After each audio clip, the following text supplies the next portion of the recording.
Teach doer.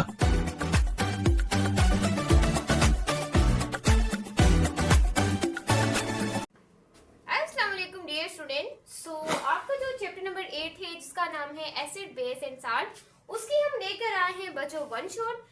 बच्चों total आपके जो केमिस्ट्री के चैप्टर है वो 12 से, तो हम आज 8 चैप्टर को पढ़ने वाले हैं। इससे पहले हमने 7 चैप्टर आपको पढ़ा दिए हैं। फर्स्ट चैप्टर भी हमने स्टॉइकियोमेट्री एंड सेकंड एंड थर्ड सारे हमने पढ़ लिया था। एंड जो प्रीवियसली हमने पढ़ा था वो केमिकल इक्विलिब्रियम पढ़ा था चैप्टर नंबर 7। उसके बाद मैंने आपको पढ़ाया चैप्टर नंबर 10, उसके बाद मैंने आपको पढ़ाया चैप्टर नंबर 11। बाकी हमारे सिर्फ 2 चैप्टर रह गए हैं।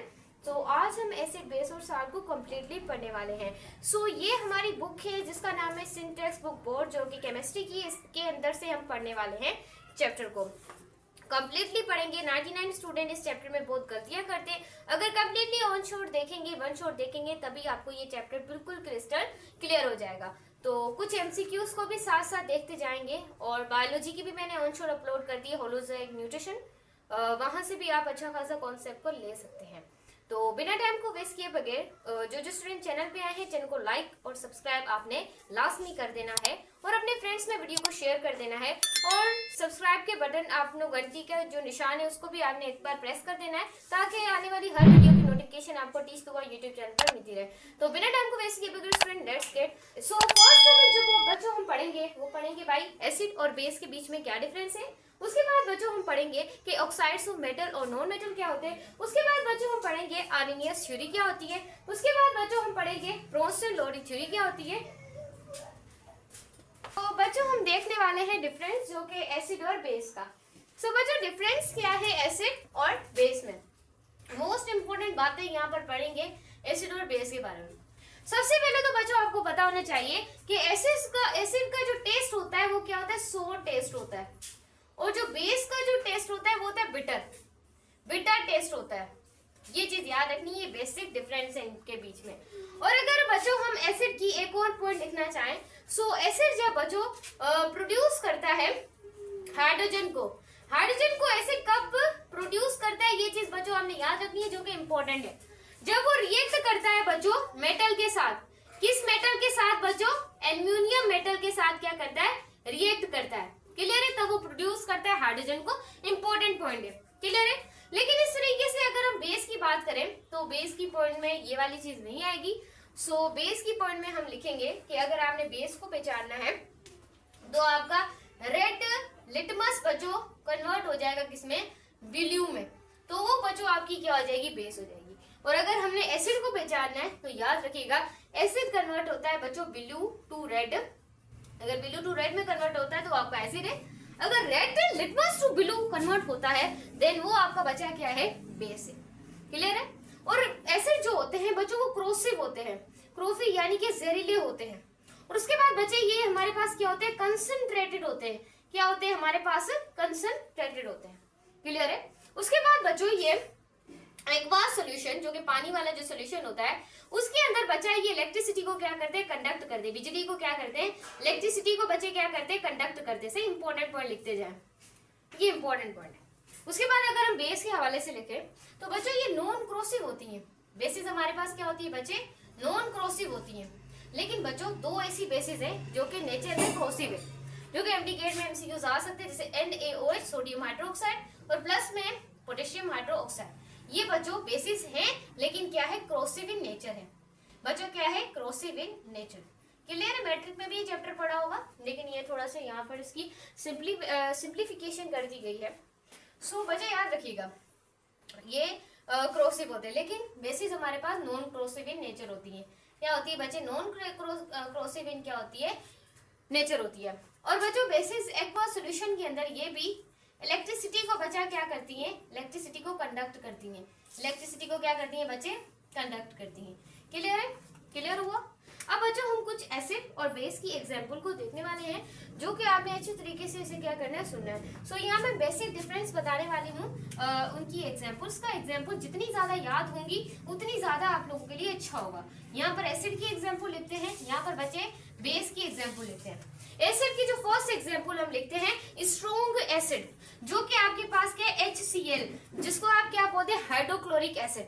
हाइड्रोक्लोरिक एसिड को बच्चों डाइजेशन डाइजेशन जब होती है तो उसमें भी हमारा क्या होता है, हाइड्रोक्लोरिक एसिड होता है। और हाइड्रोक्लोरिक एसिड को बायोलॉजी की अगर मैं चलूं उसकी कॉन्सेप्ट की तरफ, तो पैराइटल सेल्स होते हैं, और पैराइटल सेल्स के अंदर हाइड्रोजन और Cl जो क्लोरीन आयंस है वो प्रोड्यूस होते हैं, वो जाते हैं जो इनएक्टिव फॉर्म बन रही होती है चीफ सेल, जिसे हम जाइमोजिन सेल भी कहते हैं, वहां पर इनएक्टिव फॉर्म जो पेप्सिजिन है उसको कन्वर्ट कर देते हैं पेप्सिन में। लेकिन हम बायोलॉजी नहीं पढ़ रहे, लेकिन बच्चों ये डाइजेशन के अंदर भी इस्तेमाल होता है। क्लियर है? उसके बाद बच्चों H2SO4 जिसका नाम है सल्फ्रिक एसिड। सल्फ्रिक एसिड बच्चों स्ट्रॉन्ग एसिड है, वो आप किसमें इस्तेमाल करते हैं, बैटरीज में इस्तेमाल करते हैं। किसमें बच्चे इस्तेमाल करते हैं, बैटरीज में। क्लियर है? उसके बाद बच्चा हम एक और एसिड देखने वाले हैं जिसका नाम है हमारे पास नाइट्रिक एसिड। ये भी बच्चा स्ट्रॉन्ग एसिड है, ये भी क्या है, स्ट्रॉन्ग एसिड है। और इसी स्ट्रॉन्ग एसिड को बच्चों आप इस्तेमाल करते हैं फर्टिलाइजेशन में, इसमें फर्टिलाइजेशन में आप इसे इस्तेमाल करते हैं। क्लियर है? उसके बाद बच्चों सबसे वीक एसिड है, सबसे वीक एसिड जिसका नाम है एसिडिक एसिड CH3COOH। CH3COOH बच्चों ये विनेगर जो होता है, सिरका जो होता है विनेगर, उसके अंदर हम जो अपने चीजें हैं उसके अंदर भी इस्तेमाल करते हैं, तो ये सबसे ज्यादा वीक होता है। अब इसकी आयनाइजेशन परसेंटेज अभी से देख लेते हैं। मुझे इतना स्ट्रॉन्ग होता है 90 to 95% आपकी बुक के अंदर लिखा हुआ है, जरा पॉइंट पढ़ना हो तो बुक पढ़ लीजिएगा, वरना कोई जरूरत नहीं है। उसके बाद H2SO4 है, वो भी बच्चों 90 से 95% स्ट्रॉन्ग होता है। नाइट्रिक एसिड बच्चों ये भी बहुत ज्यादा क्या होता है, स्ट्रॉन्ग होता है। उसके बाद एसिडिक एसिड ये बहुत वीक होता है, यानी कि 1.4% तक बच्चों ये क्या होता है, वीक होता है। क्लियर हुआ?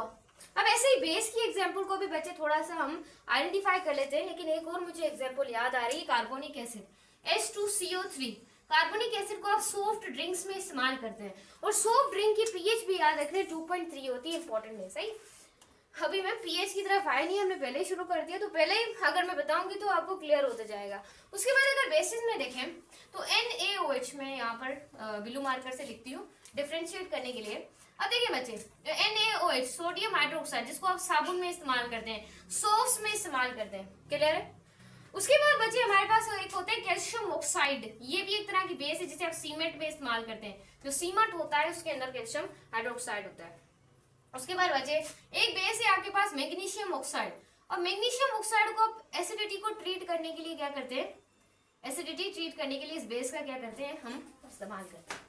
सो बच्चों ये डिफरेंस था, और एग्जांपल से आपकी एसिड और बेस के डिफरेंस में क्लियर हुआ ये चीज। तो हम इसको क्या कर लेते हैं, रिमूव कर लेते हैं, एंड देन हम इंपॉर्टेंट टॉपिक्स को देखते हैं। ये इंपॉर्टेंट है, बस इससे ज्यादा आपको कुछ पता नहीं होना चाहिए, क्योंकि बुक में सिर्फ मैंने आपको इससे ज्यादा बता दिया। अब देखें, अब बच्चों हम ऑक्साइड्स के बारे में पढ़ने वाले हैं। ऑक्साइड्स बच्चों, एक तो आप लोगों के पास में बच्चे होते हैं, यहाँ पर मैं लिखूं एसिडिक ऑक्साइड। क्या होते हैं, एसिडिक ऑक्साइड्स। एक आप लोगों के पास क्या होते हैं बच्चे, बेसिक ऑक्साइड। क्या होते हैं, बेसिक ऑक्साइड। एक बच्चे आपके पास होते हैं एम्फोटोनिक ऑक्साइड, एम्फोटोनिक ऑक्साइड्स होते हैं। क्लियर है? और वन बाय वन हमारे पास 3 तरह के ऑक्साइड्स होते हैं। मैं यहाँ पर अंडरलाइन कर देती हूँ, ये देखें, ये हमारे पास 3 तरह के क्या होते हैं बच्चे, ऑक्साइड्स होते हैं। क्लियर है? अब सबसे पहले बच्चों हम देखने वाले हैं जो कि ऑक्साइड्स, जो कि हमारे पास याद रखिएगा ऑक्साइड्स ऑफ मेटल पढ़ने वाले। क्या पढ़ने वाले बच्चों, हेडिंग डालने वाली हूँ ऑक्साइड्स ऑफ मेटल। अब बच्चों ऑक्साइड्स जो हमारे पास मेटल के होते हैं वो याद रखिएगा, मैं अब आपको डिटेल में बताने वाली हूँ। ऑक्साइड्स ऑफ मेटल जो होते हैं वो प्रोड्यूस करते हैं बच्चों, प्रोड्यूस करते हैं कि किसको प्रोड्यूस करते हैं, इस कार्ड बेसिक ऑक्साइड। वो बेसिक ऑक्साइड्स को बच्चों क्या करते हैं, प्रोड्यूस करते हैं। यानी कि जो ऑक्साइड मेटल के जो ऑक्साइड होंगे वो किसको प्रोड्यूस करेंगे, बेसिक ऑक्साइड को। फिर जब आप बेसिक ऑक्साइड्स को बच्चे किस में डालेंगे, वाटर के अंदर डालेंगे, मतलब कि डिसॉल्व करेंगे। किसके अंदर डिसॉल्व करेंगे, वाटर के अंदर। याद रखें, किसके अंदर आप डिसॉल्व करेंगे, पानी के अंदर।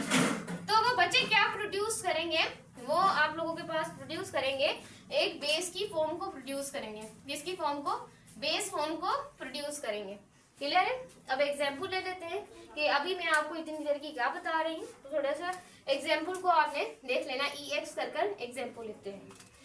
अब एक हम एग्जाम्पल लिख लेते हैं, K2O2 ले लेते हैं, K2O प्लस, और ये हमारे पास हो जाएगा और वाटर के साथ इसको हम क्या करवाते हैं, रिएक्ट करवाते हैं। तो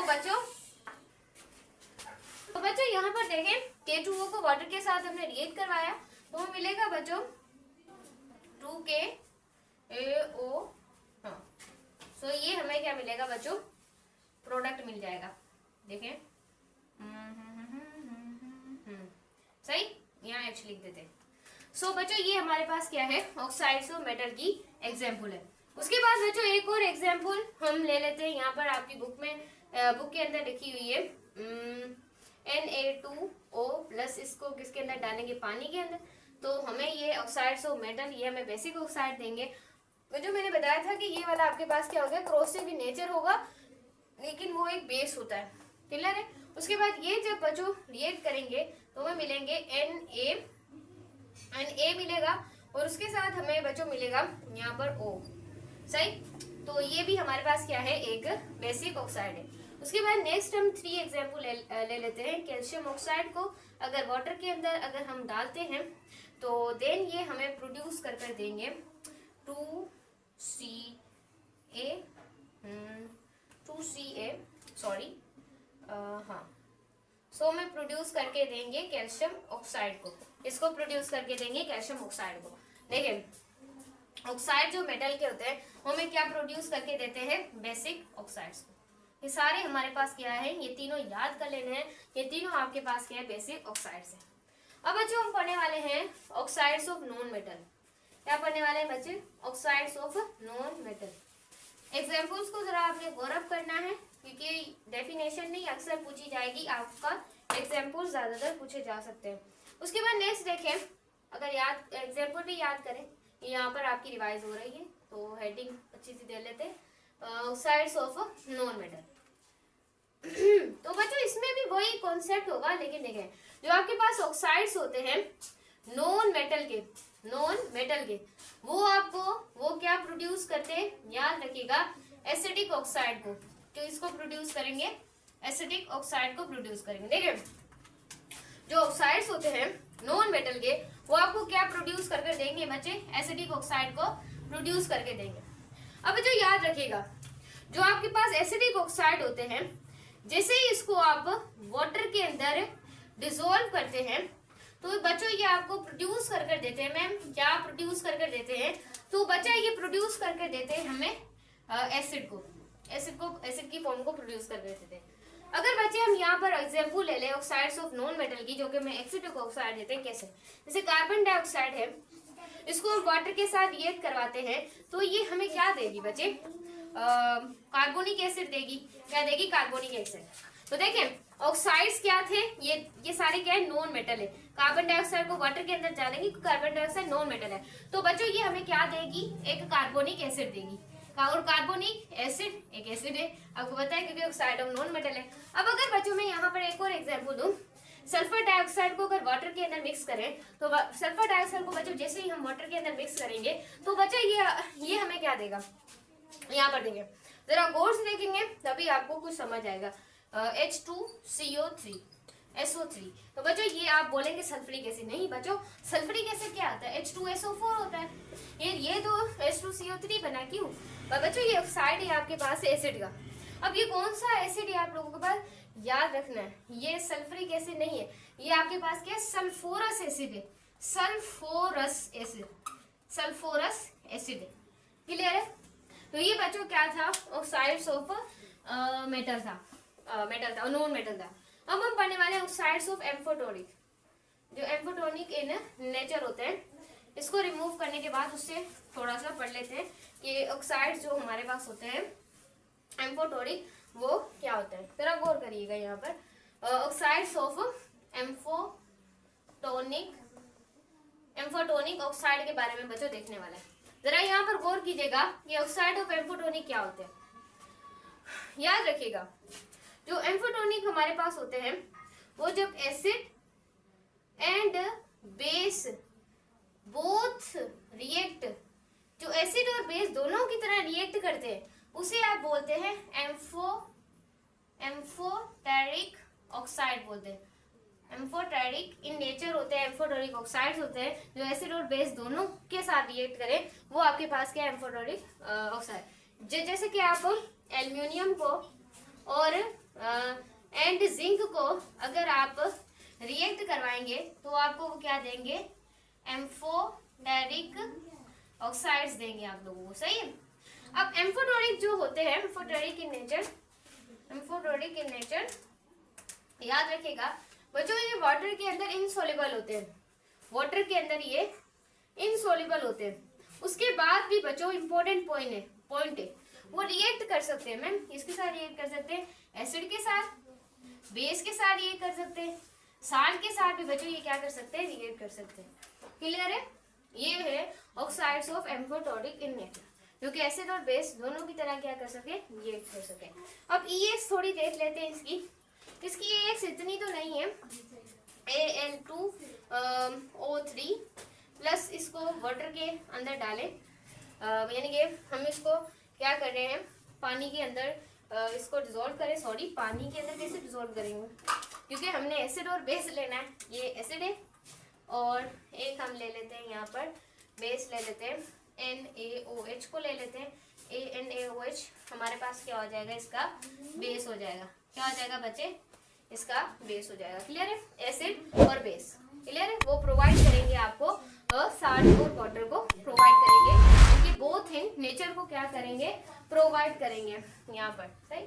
अब 2Na हो जाएगा और यहाँ पर हमारे पास हो जाएगा AlO2 प्लस में क्या होगा, वाटर, यानी कि एसिड और बेस ने क्या आपको प्रोड्यूस करके दे दिया, एक साल्ट और एक वाटर को।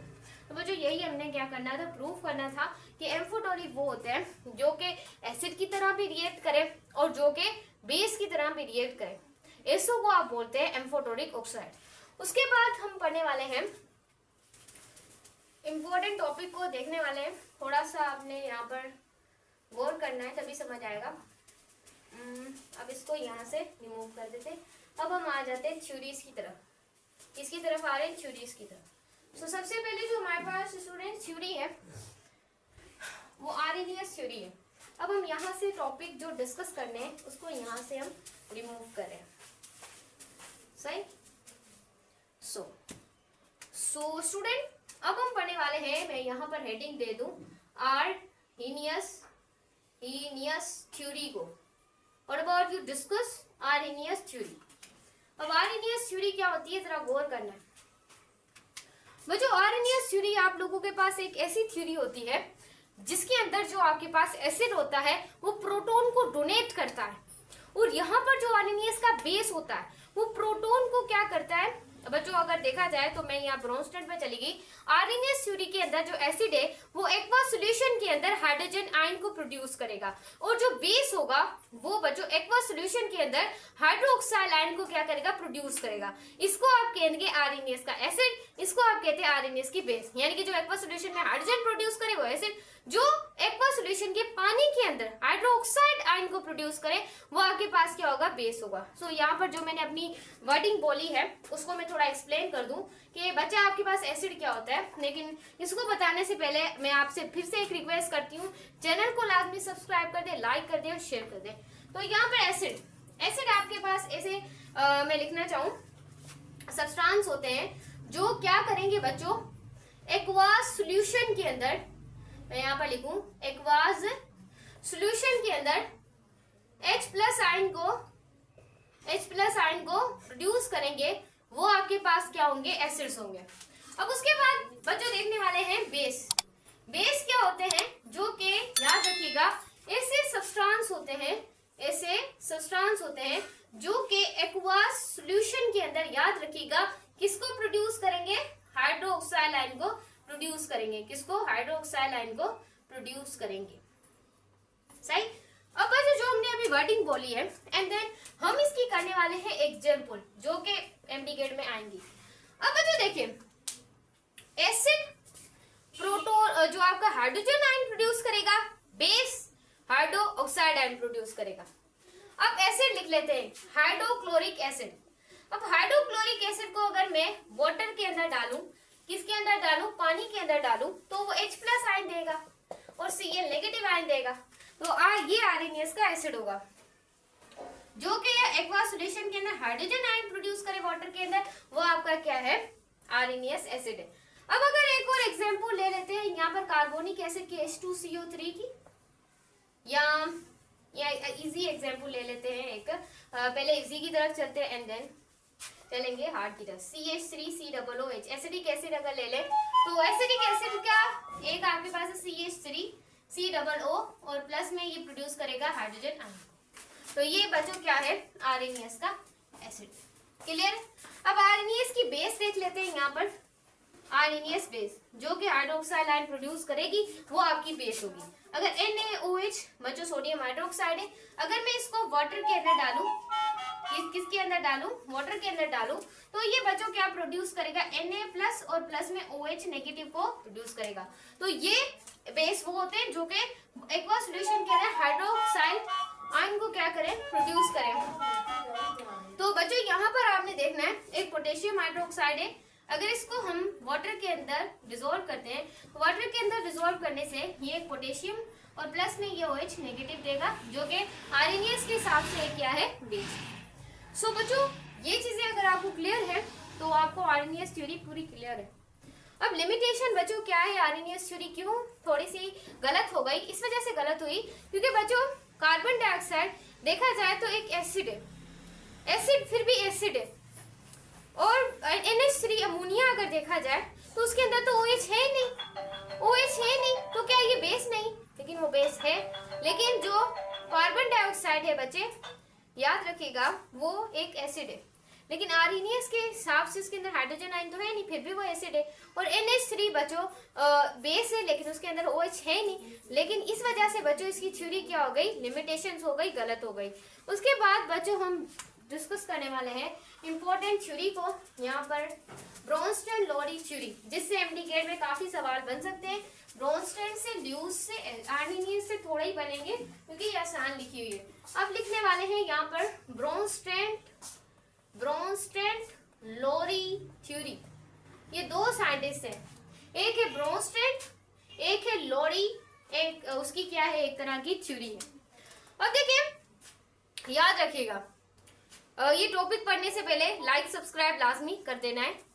और बच्चों ब्रोंस्टेन जो है वो एक ब्रिटिश केमिस्ट है, और जो लोरी है वो ये जो ब्रोंस्टेन है ये डेनिश केमिस्ट है, और जो हमारे पास जो लोरी है वो एक तरह के ब्रिटिश केमिस्ट है। ये चीज आपने याद रखनी है। क्लियर है। अब मूव ऑन हो रहे हैं इसकी पॉइंट्स की तरफ। अब ब्रोंस्टेन लोरी थ्योरी याद रखिएगा ये दी गई 1923 में। 1923 में ये थ्योरी क्या की गई, पेश की गई, दी गई। इस थ्योरी के अंदर कहा RNAS में कि एसिड वो सब्सटेंस होते हैं, ऐसे सब्सटेंस होते हैं या बच्चों कुछ ऐसे मॉलिक्यूल्स होते हैं, ऐसे मॉलिक्यूल्स होते हैं, ऐसे सब्सटेंस होते हैं जो प्रोड्यूस करते हैं बच्चों, जो प्रोड्यूस करते हैं जो कि आप लोगों के पास प्रोटॉन को क्या करते हैं, डोनेट करते हैं, प्रोटॉन को डोनेट करते हैं। और प्रोटॉन किसको डोनेट करेंगे, प्रोटॉन क्या किसकी शक्ल में होगा, H+ आयन की जो शक्ल में होगा प्रोटॉन को डोनेट करेंगे, मतलब कि प्रोटॉन को देंगे। तो RNAS के हिसाब से वो क्या होंगे, एसिड होंगे। और ब्रोंस्टेन लोरी के हिसाब से, मेरे पास बार बार मुंह में RNAS आ रहा है क्योंकि अभी अभी थ्योरी पढ़ाई है। तो ये ब्रोंस्टेन कहता है कि जो बेस होते हैं ऐसे सब्सटेंस हो सकते हैं, कुछ ऐसे मॉलिक्यूल्स होंगे, ऐसे मॉलिक्यूल्स हो सकते हैं जो कि बच्चों याद रखिएगा प्रोटॉन को एक्सेप्ट करते हैं, प्रोटॉन को क्या करते हैं, एक्सेप्ट। और किसकी शक्ल में एक्सेप्ट करते हैं, वो एक्सेप्ट करते हैं H+ आयन की शक्ल में एक्सेप्ट करते हैं। तो वो ब्रोंस्टेन लोरी के हिसाब से क्या होंगे, बेस होंगे। क्लियर है। ये थ्योरी इंतहाई आसान है, इसमें कोई बड़ी बात है नहीं। स्टूडेंट ज्यादातर इन चीजों में फंस जाते हैं, तो इसमें फंसने की कोई जरूरत तो है नहीं, बहुत आसान लिखी हुई है। अब देखें अगर मैं एग्जाम्पल की तरफ मूव ऑन होना चाहूँ तो देखें कौन सी एग्जाम्पल की तरफ चलते हैं। अब देखिए बच्चों HCl ये एक बच्चों एसिड है। अब मैं एक बेस ले लेती हूँ जो ले रही हूँ वाटर। क्लियर है। अब यहाँ पर यहाँ पर कितने 2H, तो यहाँ पर कितने हो गए H3O, यानी कि हाइड्रोनियम आयन बच जाएगा और Cl नेगेटिव। यहाँ पर देखें ये एसिड है और ये हमने क्या लिया, बेस लिया। अब बच्चों याद रखिएगा एसिड वो होंगे जो प्रोटॉन को डोनेट करेंगे। तो एसिड ने डोनेट किया वाटर को, वाटर क्या था, बेस था, इसने उसको क्या कर लिया बच्चे, एक्सेप्ट कर लिया। क्या कर लिया, एक्सेप्ट कर लिया। याद रखिएगा जो एसिड होगा वो डोनेट करेगा, लेकिन प्रोड्यूस क्या करेगा, वो प्रोड्यूस करेगा, एसिड हमेशा याद रखिएगा कि वो प्रोड्यूस करेगा कॉन्जुगेटेड बेस को। किसको प्रोड्यूस करेगा, कॉन्जुगेटेड बेस को प्रोड्यूस करेगा।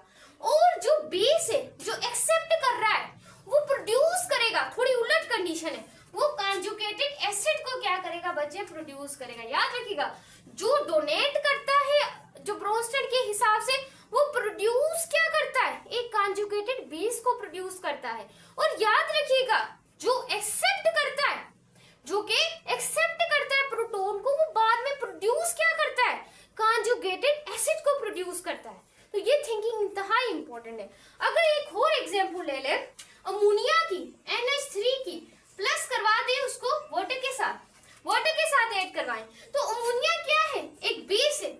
वाटर एसिड की तरह भी रिएक्ट कर सकता है, वाटर बेस की तरह भी रिएक्ट कर सकता है, वाटर न्यूट्रल भी हो सकता है। क्लियर है।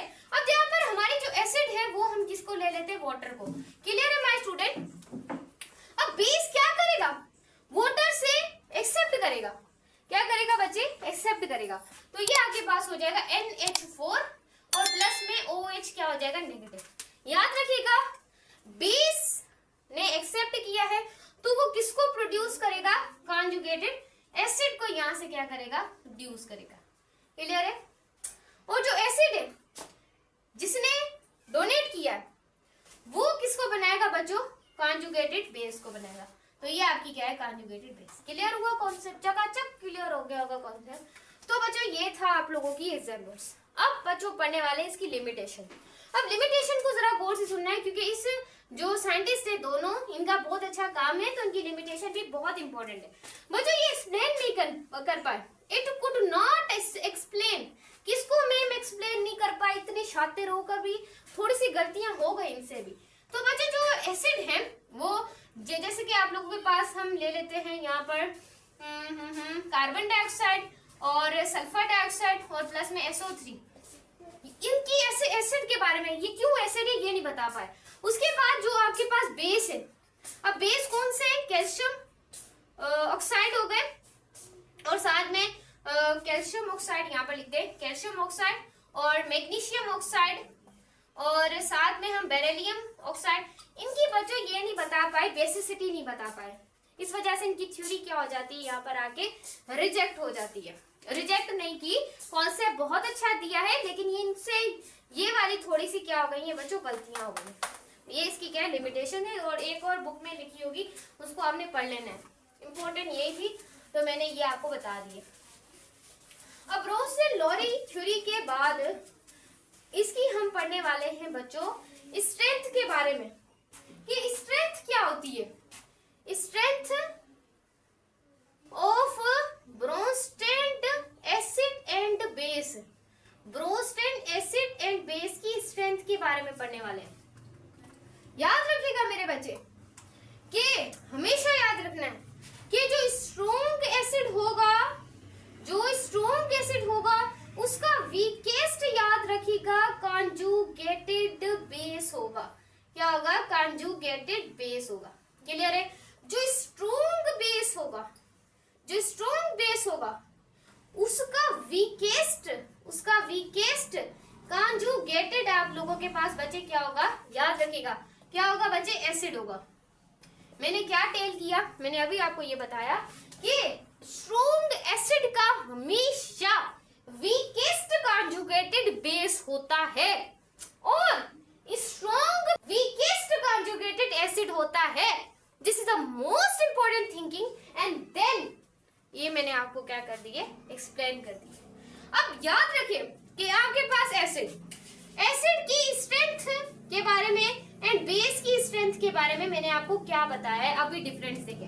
अब देखिए HCl is more greater than, is more to more greater than जो है वो हाइड्रोनियम आयन के क्या है, ग्रेटर है। और hydronium ion is greater than, hydronium ion भी किसी से ग्रेटर देन है, वो है एसिडिक एसिड से। इससे बच्चों एसिडिक एसिड के, तो ये क्या है, एसिड की स्ट्रेंथ है एज अ ब्रोंस्टेड के हिसाब से, ब्रोंस्टेड-लोरी के हिसाब से। उसके बाद बेस एज अ बेस को देख लें। किसको देख ले बच्चे? एज अ बेस देख लेते हैं। अब बेस में तो आपके पास NaOH is more greater then OH negative, more greater then, and this is OH is more greater then, किससे मोर ग्रेटर? NH4OH से मोर क्या है बच्चों? ग्रेटर देन है, क्योंकि ये डोनेट कर देता है। तो ये कैसे स्ट्रॉन्ग बेस होगा? So much much much much much much much ये क्या है? लेस देन है। इसकी भी स्ट्रेंथ 1.4% है आपकी बुक के अंदर। इसकी भी स्ट्रेंथ उन्होंने कितनी लिखी हुई है? 1. ये वीकेस्ट एसिड है और ये बचे क्या है? वीकेस्ट बेस है। क्या है? वीकेस्ट बेस है। क्लियर हुआ? तो ये हमारे पास क्या है? स्ट्रेंथ है ब्रोंस्टैंड एसिड एंड बेस की। उसके बाद बच्चों डिस्कस करने वाले हैं हमारे पास नेक्स्ट टॉपिक हमारे पास होने वाला है dissociation of the acid, dissociation of the base and dissociation of the water. इसको पढ़ने वाले डिसोसिएशन कांस्टेंट को। डिसोसिएशन कांस्टेंट क्यों है? डिसोसिएशन क्यों है? क्योंकि डिसोसिएशन से आप बता सकते हैं, मैं यहाँ पर ही लिख देती हूँ, strength of acid and base. Acid and base की आप क्या बता सकते हैं? स्ट्रेंथ को बता सकते हैं। क्लियर है? अब सबसे पहले हम देखेंगे डिसोसिएशन कांस्टेंट ऑफ एसिड कि डिसोसिएशन कांस्टेंट ऑफ एसिड क्या होता है। अगर मैं एग्जांपल अगर लेना चाहूँ, कोई किसी को भी हम यहाँ पर एसिड बना लेंगे और किसी को भी यहाँ पर बेस बना लेंगे।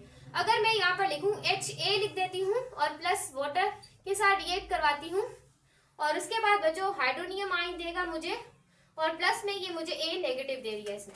याद रखिएगा बच्चे, ये आपके पास क्या है? एसिड है। याद रखिएगा बच्चे, ये आपके पास क्या है? बेस है। और मतलब कि ये आपके पास रिएक्टेंट है, ये याद रखिएगा, क्योंकि ये रिवर्सिबल रिएक्शन होने वाला है, तभी हम इससे क्या निकाल पाएंगे?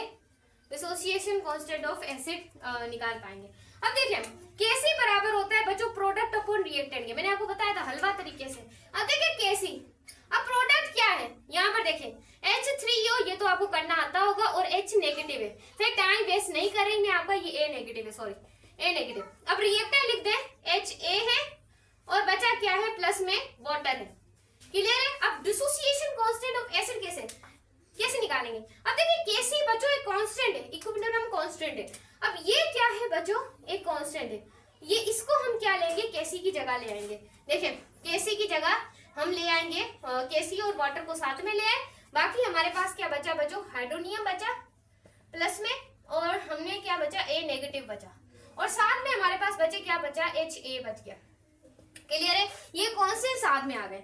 सो यहाँ पर ये क्या करेंगे? दोनों कांस्टेंट एक नए कांस्टेंट को जन्म दे देंगे। तो कौन से कांस्टेंट को ये जन्म देंगे? Dissociation constant of the acid. वो क्या है? H3O प्लस में बचे A नेगेटिव और प्लस में आ जाएगा Ha।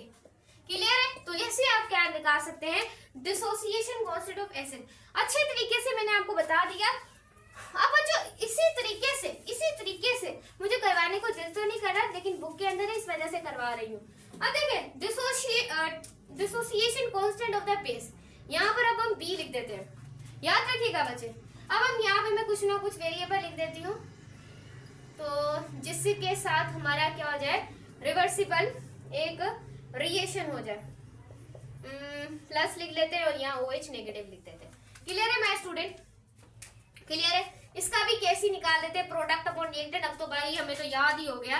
Kc बराबर है बच्चा, यहाँ पर BH लिखे, ये प्रोडक्ट है, और यहाँ पर OH नेगेटिव लिखे, सही, और यहाँ पर बच्चा B लिखे, यहाँ पर प्लस आप किसके साथ करें? वाटर के साथ। बच्चों ये क्या है? Kc के साथ वाटर कांस्टेंट आ गया, तो ये क्या बन गया बच्चों? ये एक कांस्टेंट बन गया। Kc के साथ क्या आ गया? वाटर आ गया। अब यही इक्वेशन है बच्चों, तो ये इक्वेशन में दोबारा नहीं लिखूंगी। तो यहाँ पर क्या होगी बच्चों? डिसोसिएशन होगी बेस की, क्योंकि एक नया कांस्टेंट जन्म लेगा। तो यहाँ पर देखें आपके पास हो जाएगा BH और यहाँ पे बच्चों क्या हो जाएगा? OH negative. OH नेगेटिव हो गया और प्लस में आपके पास क्या हो गया? H2O हो गया। H2O हो गया B। अब सही है? क्लियर है माय स्टूडेंट? तो यहाँ से हमने डिसोसिएशन कांस्टेंट ऑफ बेस ने क्या ले लिया बच्चों? जन्म ले लिया। क्लियर है? उसके बाद हम पढ़ने वाले हैं अब तीसरा जन्म लेगा, जिसका नाम है dissociation constant of water. Clear है? तो dissociation constant of the water हलवा तरीके से समझेंगे, जरा आपने गौर करना है कि H2O प्लस H2O एसिड और बेस ले लिया यहाँ पर हमने, तो देन हम हाइड्रोनियम आयन बचा और प्लस में OH नेगेटिव। क्लियर है माय स्टूडेंट? बच्चों क्या करूं, इसका क्या करूं, इतना तो आसान है, पर बुक में लिखा हुआ है प्रोडक्ट को रिलेटेड आपको इस तरह प्रैक्टिस होनी चाहिए। Kc is equal to product, product क्या है H3O हाइड्रोनियम आयन प्लस दे दे मैम, जल्दी दे दे, जल्दी करें, स्पीड करें, और OH क्या हो गया नेगेटिव हो गया। अब यहाँ पर क्या है रिएक्टेंट, ये आपकी क्या है रिएक्टेंट H2O वाटर का वाटर, वाटर का वाटर, तो ये क्या हो गया पानी हो गया, सही लिख दिया पानी में पानी। तो यहाँ पर आगे चल रहे हैं, ये आपके पास क्या है दोनों कांस्टेंट है, Kc भी कांस्टेंट है और ये भी कांस्टेंट है, तो दोनों ही आपस में आ जाएंगे तो एक नए कांस्टेंट को जन्म दे देंगे जो कि कांस्टेंट होता है बेस, बेस का कांस्टेंट हो जाएगा, जिसे आप कहते हैं dissociation constant of the water, dissociation constant of the water. तो ये सारे इसके साथ टर्म्स आ जाएंगे, तो बाकी आपके पास बचेगा ये वाला H3O एमसीक्यूज में आ सकता है और OH नेगेटिव। क्लियर है माय स्टूडेंट? और याद रखिएगा जितनी ज्यादा स्ट्रॉन्गर होगा dissociation constant of acid and dissociation constant of base, उतनी ज्यादा हमारी क्या होगी स्ट्रेंथ होगी। क्लियर है माय स्टूडेंट? और इसकी वैल्यू जो डिसोसिएशन कांस्टेंट ऑफ वाटर की निकलती है वो याद रखिए 1.0 10⁻⁻40 हलवा तरीके से याद कर लेनी है। क्लियर है? तो बच्चों अब हम पढ़ने वाले हैं इंपॉर्टेंट टॉपिक, फिर से एक हमारे पास आ रहा है क्योंकि इसके अंदर हमारे पास काफी टॉपिक है। एक तो हम इसी तरीके से भी स्ट्रेंथ बता सकते हैं एसिड और बेस की, एक हम बता सकते हैं आयोनाइजेशन के जरिए भी, आयोनाइजेशन भी हमें बताती है स्ट्रेंथ ऑफ द एसिड और वो बच्चों हमें बताती है स्ट्रेंथ ऑफ द बेस, ये भी बच्चा हमें क्या करती है बताती है। अब याद रखिएगा मेरे बच्चे इंपॉर्टेंट थिंकिंग्स, तो यहाँ पर देखना है जरा आपने, बच्चों आपने देखना है कि आयोनाइजेशन स्ट्रेंथ क्या है एसिड और बेस की। इसमें सिर्फ बच्चों आपके पास क्या है फॉर्मूला, और आयोनाइजेशन को बच्चों आप किससे लिखते हैं और किससे डोनेट करेंगे, व्हाट हैव यू डोनेट। तो यहाँ पर देखिए अल्फा से आप उसे शो करते हैं, यहाँ पर याद रखिएगा इसका फॉर्मूला है नंबर ऑफ मॉलिक्यूल, कि कितने नंबर ऑफ मॉलिक्यूल हैं वो स्पिल्ट हो रहे हैं, किसमें स्पिल्ट हो रहे हैं मैम आइंस में स्पिल्ट हो रहे हैं। क्लियर है?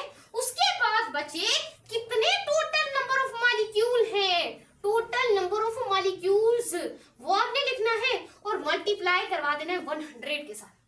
बच्चों ये इतना इंपॉर्टेंट फॉर्मूला है कि अगर आपको नंबर ऑफ मॉलिक्यूल स्प्लिटिंग मिले हो आइंस में और आप total number of molecule put करें उसके बाद उसको मल्टीप्लाई कर दें अगर 100 से, तो आप लोगों को बचा क्या मिल जाएगा आयोनाइजेशन। इसके जरिए आप स्ट्रेंथ बता सकते हैं, किसकी एसिड की भी बता सकते हैं और बेस की भी बता सकते हैं। मोस्ट पॉपुलर एग्जांपल वो आप देख लें यहाँ पर, याद रखिएगा HCl is a strong acid, इस वजह से इसकी आयोनाइजेशन स्ट्रेंथ कितनी होती है 90-95% मजबूत होता है। उसके बाद नाइट्रिक एसिड HNO3, इसकी भी स्ट्रेंथ सेम होती है, कितना ताकत होती है इसमें 90-95% की ताकत होती है। उसके बाद हम पढ़ने वाले सल्फ्यूरिक एसिड H2SO4 जो कि फर्स्ट स्टेप, क्योंकि इनकी काफी स्टेप होते हैं ब्रेक होने के, फर्स्ट स्टेप में इसकी जो परसेंटेज होती है वो कितनी होती है 60% तक होती है। क्लियर है? अब हमारा बच्चू आ रहा है एसिडिक एसिड। अब जो आपका एसिडिक एसिड हो वो सबसे वीकेस्ट एसिड होता है, इसकी आपके पास जो आयोनाइजेशन परसेंट होती है एसिड की वो ये सारी मैंने एसिड की एग्जांपल दी है। इसी तरीके से बच्चों हमारे पास क्या होती है बेसिस होती हैं, जरा उसको भी हलवा तरीके से चेक कर लेते हैं क्या बोल रही हूँ। अब देखिए बेसिस, अब सबसे ज्यादा स्ट्रॉन्ग बेस है सोडियम हाइड्रोक्साइड जो की परसेंटेज 90-95% स्ट्रॉन्गेस्ट है। उसके बाद याद रखिएगा पोटेशियम ऑक्साइड जो कि 90-95% मजबूत है, इसकी आयोनाइजेशन पावर। क्लियर है माय स्टूडेंट? उसके बाद अगर मैं आपको लेकर चलूं सबसे वीकेस्ट बेस के बारे में, तो वो है NH4OH, इसकी 1.5। तो मैंने इस वजह से यहाँ पर आपको एग्जाम्पल्स बताई, पर आपने देखना है कि यहाँ पर सबसे ज्यादा जो वीकेस्ट बेस है वो कौन सा है NH4OH, और उसके बाद सबसे वीकेस्ट आपके पास एसिड है वो कौन सा है एसिडिक एसिड जिसका फॉर्मूला CH3COOH। इसकी परसेंटेज कितनी है, तो इनकी सिमिलर परसेंटेज भी पूछी जा सकती है कि वीकेस्ट बेस कौन है NH4OH, और सबसे ज्यादा वीकेस्ट एसिड आप लोगों के पास कौन सा है एसिडिक एसिड है। अब हम पढ़ने वाले हैं नेक्स्ट टॉपिक जिसका नाम अभी देखते हैं, मुझे याद आएगा इसको मिटाने के बाद।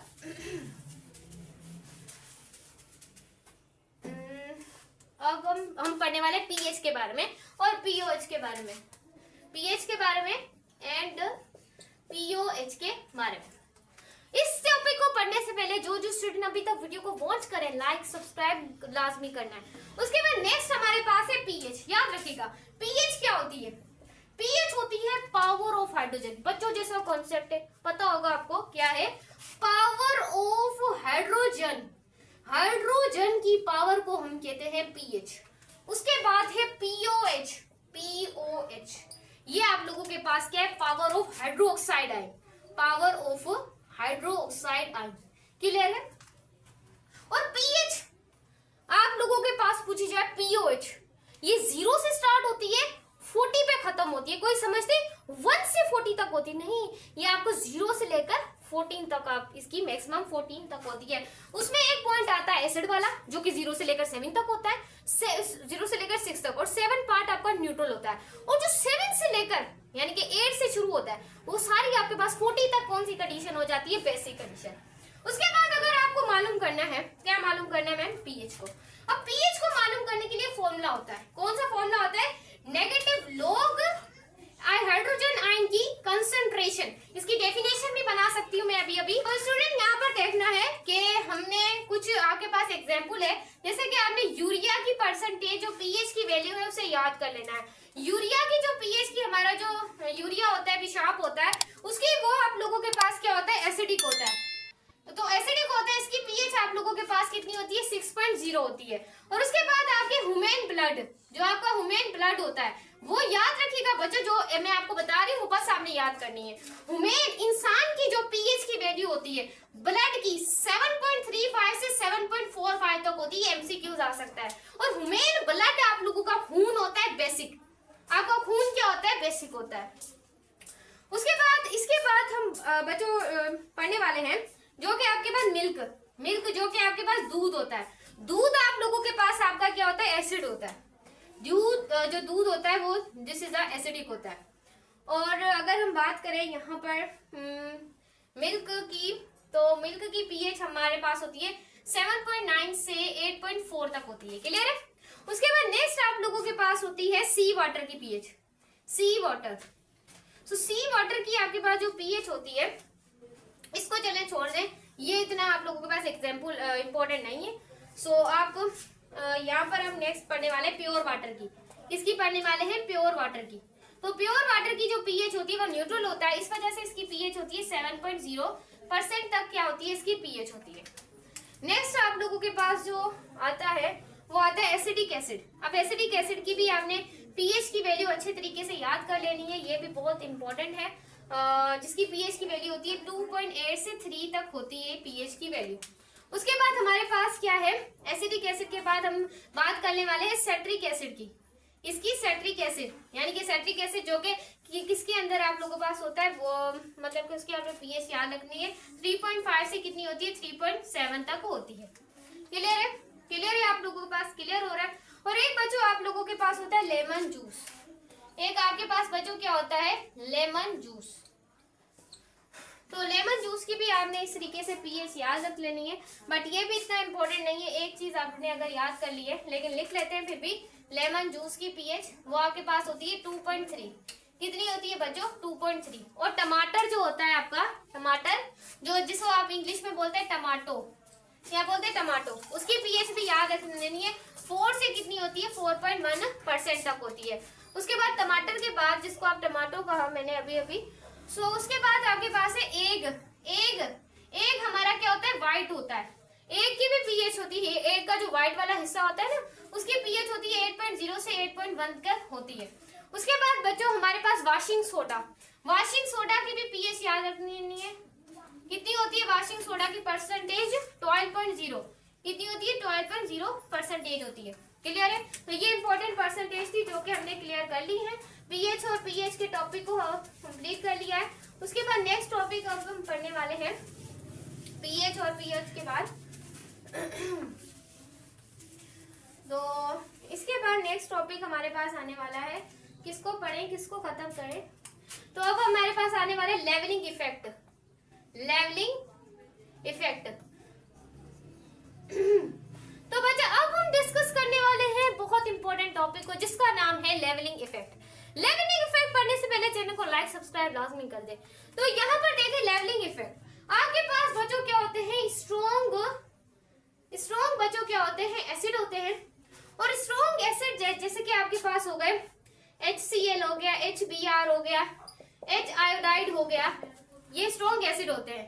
जैसे ही बच्चों ये डिसॉल्व होते हैं, किसके अंदर डिसॉल्व होते हैं, वाटर के अंदर क्या होते हैं बच्चों, डिसॉल्व हो जाते हैं। तो ये बच्चों क्या प्रोड्यूस करते हैं आयंस को क्या करते हैं बच्चों, प्रोड्यूस करते हैं। और जैसे ही बच्चों ये प्रोड्यूस करते हैं आयंस को प्रोड्यूस करें और एक बच्चों लेवलिंग प्रोडक्ट बने, एक क्या बने, लेवलिंग प्रोडक्ट बने। आपने डेफिनेशन को याद रख लेना है, एक क्या बने, लेवलिंग प्रोडक्ट बने। और उस लेवलिंग प्रोडक्ट को बच्चों आप क्या बोलते हैं, उसकी पूरी डिटर्मिनेशन को आप क्या बोलते हैं, लेवलिंग इफेक्ट। क्या बोलते हैं बच्चों, लेवलिंग इफेक्ट कहते हैं। क्लियर है माय स्टूडेंट। जैसे कि अगर हम एग्जांपल ले लें, HCl को वो प्लस किसके साथ रिएक्ट करता है, वाटर के साथ क्या कर रहा है, रिएक्ट कर रहा है। तो वाटर के साथ रिएक्ट होने के बाद साथ साथ वो बच्चों एक हाइड्रोनियम आयन बचेगा, तो यहाँ पर Cl क्या बनेगा, नेगेटिव बनेगा। तो ये बच्चों आपके पास क्या होता है, लेवलिंग इफेक्ट। बस ये इंपॉर्टेंट नहीं था, बुक वालों ने दे दिया, तो हमारा काम था इसे पढ़ने का। आई होप बच्चा आप लोगों को ये टॉपिक क्लियर हुआ। छोटा सा टॉपिक था, तो छोटे से टॉपिक भी मैंने आपको क्रिस्टल क्लियर कराया। लाइक सब्सक्राइब लाजमी किया करें। उसके बाद लेवलिंग इफेक्ट के बाद बच्चों हम पढ़ने वाले हैं इंपॉर्टेंट टॉपिक, इसका नाम है बच्चों ल्यूज थ्योरी। किसको पढ़ने वाले हैं, ल्यूज थ्योरी को।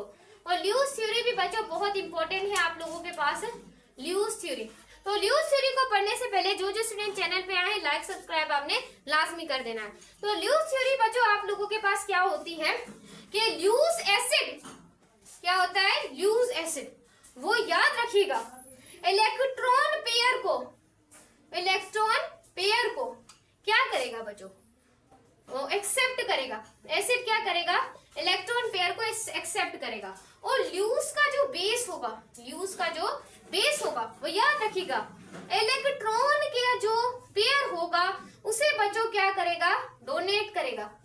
बेस क्या करेगा, डोनेट करेगा, और एसिड क्या करेगा, एक्सेप्ट करेगा। यहाँ पर थोड़ी उल्टी बातें हैं, तो उल्टी बातों को आपने समझ लेना है। अब बच्चों देखें, एसिड जो आप लोगों के पास होता है, याद रखिएगा, वो हाइड्रोफिलिक होता है। क्या होता है, हाइड्रोफिलिक होता है। ये चीज बच्चों आपने क्या रखनी, याद रखनी है। वो वाटर लविंग होता है। और उसके बाद बच्चों यहाँ पर डेफिशिएंसी ऑफ इलेक्ट्रॉन्स क्या होती है, कम होती है। अगर हम बेस की बात करें तो ये न्यूक्लियोफिलिक होता है, ये न्यूक्लियस लविंग होता है। न्यूक्लियोफिलिक, जो न्यूक्लियोफिलिक होता है वो न्यूक्लियस का लविंग होता है, न्यूक्लियस लविंग।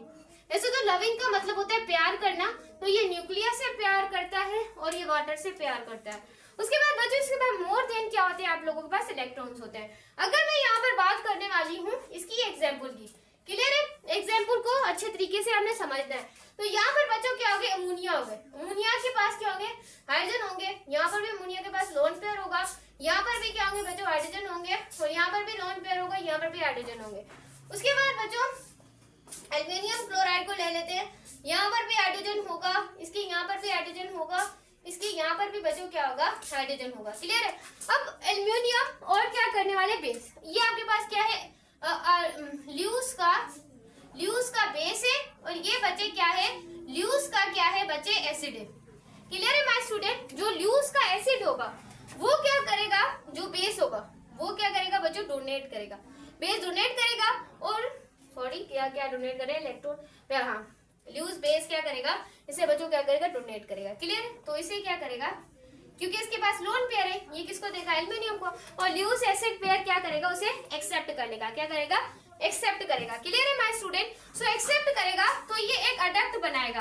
क्या बनाएगा मेरे बच्चे, एक अडक्ट बनाएगा। तो मैं यहाँ पर उस अडक्ट को लिख लेती हूँ अच्छे तरीके से। अडक्ट क्या बनाएगा, तो यहाँ पर आपने देखना है बच्चे, अडक्ट में NH और यहाँ पर भी NH, यहाँ पर भी NH, सही है। उसके बाद बच्चे पता, तो यहाँ पर देखें बच्चों, यहाँ पर क्या हो गया, हाइड्रोजन। और उसके बाद अगर एल्युमिनियम के साथ देखें तो इसका अडक्ट बनेगा हाइड्रोजन, यहाँ पर भी हाइड्रोजन, यहाँ पर भी हाइड्रोजन। बस ये पॉइंट्स आपने क्या करनी है, सही तरीके से याद कर लेनी थी। क्लियर है? अब हम बच्चों पढ़ने वाले हैं, आई होप बच्चा आपको ल्यूज का कॉन्सेप्ट अच्छे तरीके से क्लियर हुआ हो। लाइक सब्सक्राइब लाजमी किया करें।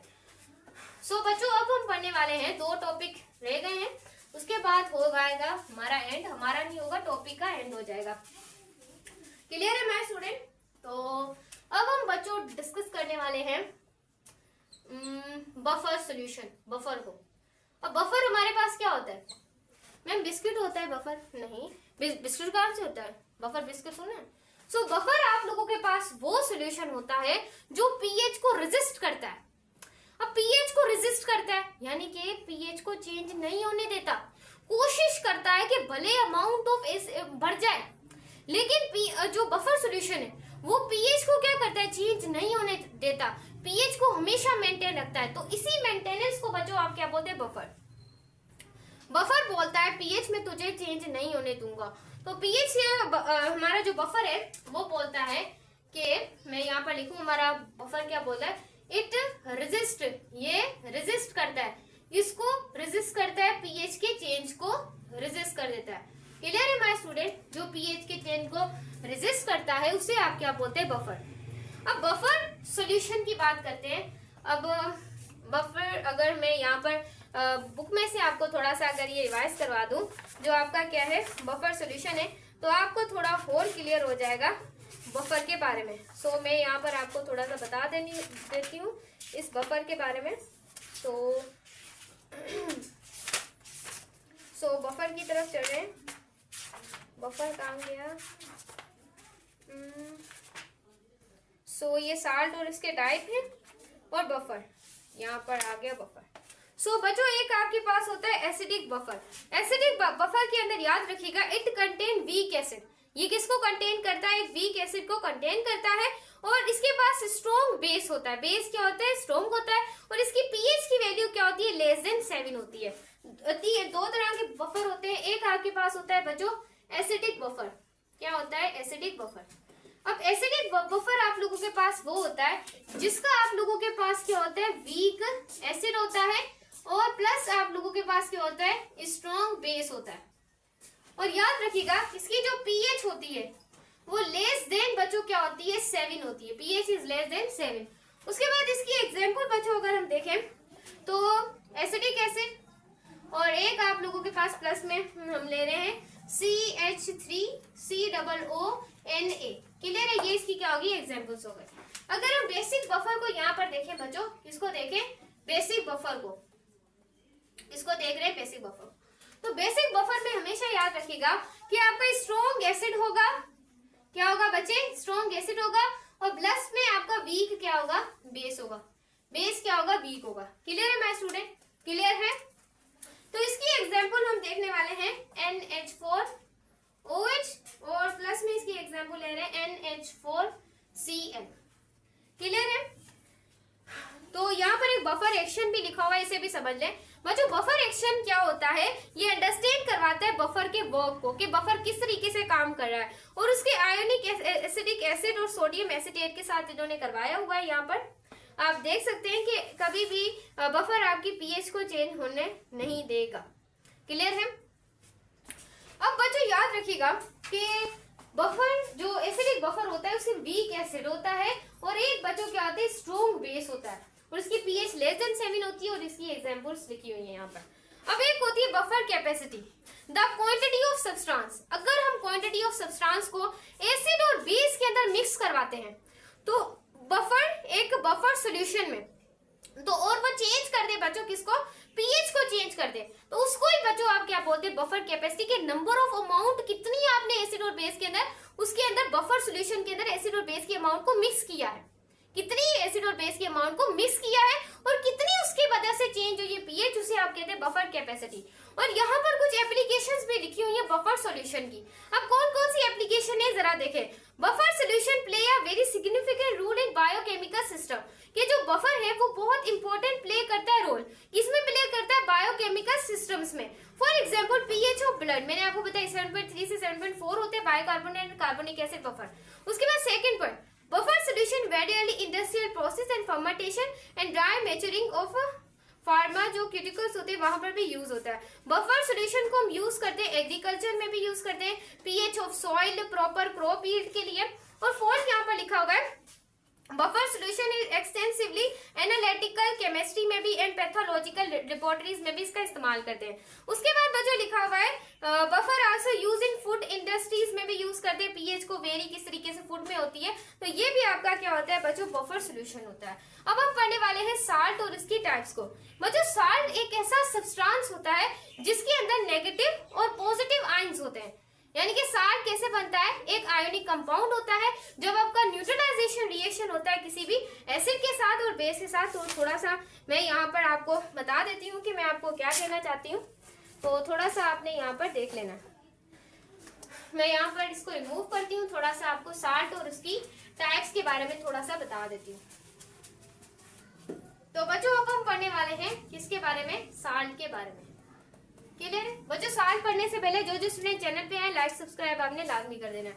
बच्चों याद रखिएगा ये साल्ट ऐसा इज आयोनिक कंपाउंड, एक ऐसा आयोनिक कंपाउंड है जो न्यूट्रलाइजेशन रिएक्शन के लिए एसिड एंड बेस के साथ बच्चों क्या होता है, कंबाइन होता है। क्या होता है, कंबाइन होता है।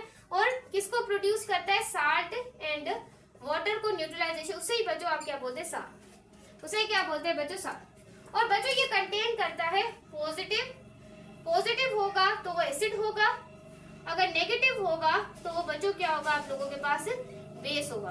क्लियर है? ये चीज क्लियर है तो आगे सभी आप लोगों के साथ क्या होगा, क्लियर होगा। तो यहाँ पर मैं लिख देती हूँ कि जो पॉजिटिव होगा वो एसिड होगा और जो नेगेटिव होगा वो क्या होगा, बेस होगा। क्लियर है? तो ये बच्चों आपका क्या है, साल्ट है। कैसे मैम एग्जाम्पल भी दे दें, तो अगर हम यहाँ पर बच्चों एग्जाम्पल लिखना चाहें इसकी, तो मैं यहाँ पर लिख रही हूँ इसकी एग्जाम्पल। अब एक हम ले लेते हैं यहाँ पर एसिड HCl, प्लस हम ले लेते हैं एक बेस NaOH, इसको रिएक्ट कराते हैं और साल्ट और वाटर प्रोड्यूस हो NaCl, और प्लस में बच्चों आपके पास क्या हो जाएगा, वाटर। ये क्या है बच्चों, एक एसिड है और ये बच्चों क्या है, एक बेस है। जब ये दोनों कंबाइन हुए तो एक इन्होंने साल्ट को बना लिया और एक वाटर को, तो इसी रिएक्शन को आप क्या बोलते हैं, न्यूट्रलाइजेशन रिएक्शन कहते हैं। सो ये था न्यूट्रलाइजेशन रिएक्शन। अब type of a salt, type of a salt के साल्ट के कितने टाइप है देखने वाले। और देखिए अगर आपका स्ट्रॉन्ग एसिड होगा, strong acid, strong base, base भी स्ट्रॉन्ग होगा, तो आपका साल्ट का टाइप क्या होगा, न्यूट्रल होगा। क्या होगा बच्चे, न्यूट्रल होगा। अगर यहाँ पर देखें आपका स्ट्रॉन्ग एसिड होगा, वीक बेस होगा, तो आपका सॉल्यूशन जो साल्ट ऑफ द जो साल्ट होगा वो क्या होगा, एसिडिक होगा। क्लियर है? अगर बच्चा आपका वीक एसिड होगा और अगर स्ट्रॉन्ग बेस होगा, स्ट्रॉन्ग बेस होगा, तो टाइप ऑफ द साल्ट क्या होगा, बेसिक होगा। क्या होगा, बेसिक होगा। अगर मैं इसी कंडीशन को उलट कर दूं, वीकेस्ट एसिड कर दूं और प्लस में वीकेस्ट बेस कर दूं, तो मैम क्या होगा, तो आपकी जो साल्ट ऑफ द टाइप है वो क्या होगी, न्यूट्रल होगा। क्या होगा, न्यूट्रल, यानी कि 7 पर होगा। बच्चों ये थी हमारी आज की वीडियो। अगर अच्छी लगी, यहाँ पर देखना है स्टूडेंट, यहाँ पर डेफिनेशन बना लेते हैं कि पीएच आप लोगों के पास क्या होती है, नेगेटिव लोग की कंसंट्रेशन यहाँ पर होती है हाइड्रोजन आयंस की, वो आपके पास क्या होती है, पीएच। इसी तरीके से हम यहाँ पर लिख देते हैं पीओएच। पीओएच क्या हो जाएगी, बहुत आसान है, यही फॉर्मूले को रिवर्स करना पड़ेगा। नेगेटिव लोग हो जाएगा यहाँ पर हाइड्रो ऑक्साइड आयन का, यहाँ पर कंसंट्रेशन बन जाएगी negative low concentration of hydro oxide ion. Clear है? किसकी कंसंट्रेशन, हाइड्रो ऑक्साइड आयन की। ये आपके पास पीएच हो गई और ये पीओएच हो गई। अब याद रखिएगा, अब हम करने वाले हैं कि लिटमस किस तरीके से चेंज होता है, और मतलब कि पीएच अगर इतनी हो तो एसिडिक होगा, पीएच अगर इतनी हो तो बेसिक होगा। बच्चों अगर आपके पास कंडीशन होगी न्यूट्रल, तो आपकी OH आयन की कंसंट्रेशन इक्वल हो जाएगी H+ आयन के। तो ये बच्चों याद रखिएगा, यहाँ पर आपकी पीएच की वैल्यू कितनी होगी, 7। अगर आपका सॉल्यूशन होगा एसिडिक, तो उसमें हाइड्रोजन आयन की कंसंट्रेशन ज्यादा होगी OH आयन की कंसंट्रेशन से, जो कि बच्चों आपके पास होगी लेस देन 7। कितनी होगी, लेस देन 7। क्लियर है। अगर आपका सोल्यूशन होगा बेसिक, अगर आपका सोल्यूशन क्या हो जाएगा, बेसिक होगा, तो OH आयन की कंसंट्रेशन ज्यादा होगी, OH आयन की कंसंट्रेशन ज्यादा होगी। किससे ज्यादा होगी बच्चों, हाइड्रोजन आयन की कंसंट्रेशन से, जो कि मोर देन बच्चों कितना होगा, 7 से बढ़ चढ़कर होगा, जो क्या है 7। अब कुछ इंपॉर्टेंट बच्चों